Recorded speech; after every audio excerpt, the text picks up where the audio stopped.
রাজনীতিক, একজন সমাজবিদ, সেই 16 বছর, 18 বছর, 19 বছরের মেয়েটা বা ছেলেটা সময় পেল কোথায়? সে লাঠি নিয়ে যুদ্ধটা করতে পারল, শত্রুকে পিটাতে পারল, কিন্তু একটা সরকারের পতন আর একটা দেশকে পুনর্নির্মাণ, পুনর্গঠন, দুই রকমের মেধার প্রয়োজন হয়, দুই রকমের স্কিল প্রয়োজন হয়। আমি অন্যায়ের প্রতিবাদ করে রাস্তায় নেমে গিয়ে আমি আমার শত্রু নিধন করতে পারি, তাহলে কিন্তু আমাদের ঠান্ডা মাথায় ঘরে ফিরতে হবে। শত্রু কিন্তু আমরা সম্পূর্ণ নিধন করি না, কখনোই পারি না, এটা করেও পারিনি।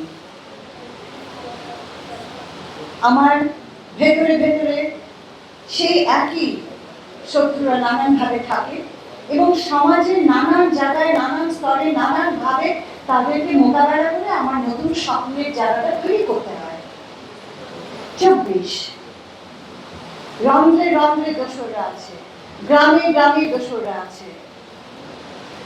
আমাদের নারী যোদ্ধাদের যেভাবে হয়রানি করা হচ্ছে, যে সাহসী মেয়েরা একটা মুহূর্তে 70% মেয়েরা 24-এর যুদ্ধে মাঠে নেমেছে, মেয়েরা নেমেছে ছেলেদের আগে। সেই সাহসী মেয়েরা ঘরে ফিরে গেল আর আপনারা তাদের ভুলে গেলেন, তাদের আত্মত্যাগের কথা আপনাদের মনেই পড়ে না। তাদেরকে কোনো কমিটিতে আপনারা আহ্বান করেন না, কারণ তারা মেয়ে মানুষ। যখন রাস্তায় আপনাকে বাঁচানোর জন্য সে যুদ্ধ করে আপনাকে বাঁচিয়ে পুলিশের হাত থেকে রক্ষা করে নিয়ে এসেছিল, তখন মনে ছিল না যে সে মেয়ে মানুষ? সমাজ পাল্টাবে কি করে? একটা